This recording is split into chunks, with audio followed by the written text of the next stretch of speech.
Hey everybody, Peter Zeihan here, coming to you from the Hike and Bike Trail in downtown Austin. Today I wanted to talk a little bit about energy economics, specifically green energy economics.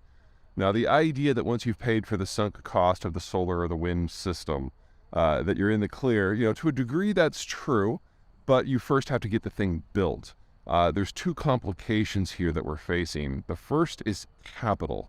So when you're going to build like a normal thermal power plant, about 60% to 3/4 of the cost of that plant is actually in the fuel that you are going to burn over the lifespan of the project. You don't have to finance that up front. You pay for that as you go, and you typically use the income that you get from selling your electricity to your customers to pay for that. So the only part that you have to finance is that initial construction, which is typically 1/4 to 1/3 of the total.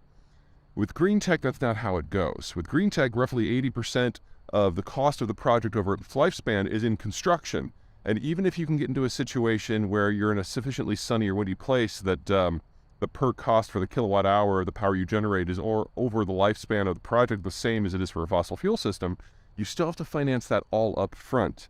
And with the baby boomers moving into mass retirement and liquidating all of their holdings because they can't take a shock of a currency crash or a market crash anymore, the cost of capital in the United States is going up, and it will remain high until such time as the millennials are the capital-rich group in our population. That won't happen until most of them are in their 50s, and that won't happen for another 10 to 12 years. So we've got this period of much higher capital costs, which means much higher development costs for electricity projects in the green space. There's really no way around that. The second problem has to do with the inelasticity of energy costs. So let's say you need a gallon of gasoline in order to drive to work.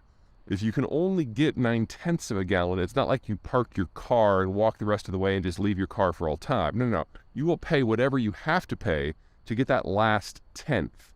And that price then applies to the entire market. And if you have a shift in demand of only like 10 to 15%, you can easily see a change in price of 50 to 100%. And we know this is true for electricity, for coal, for natural gas, for oil, and even for nuclear fuel. Now, if we decide we are really going to go with the green transition en masse, then all of a sudden, a lot of the components that go into electricity generation are going to become power fuels. That's chromium, that's copper, that's aluminum, that's fiberglass, that's graphite, that's lithium. We have not priced in that to the system. The bottom line of all this is not, don't go green. The bottom line of this is you only put these technologies in places where the geography matches the capacity for these things to work. So you put up solar where it's sunny, you put up wind power where it's windy.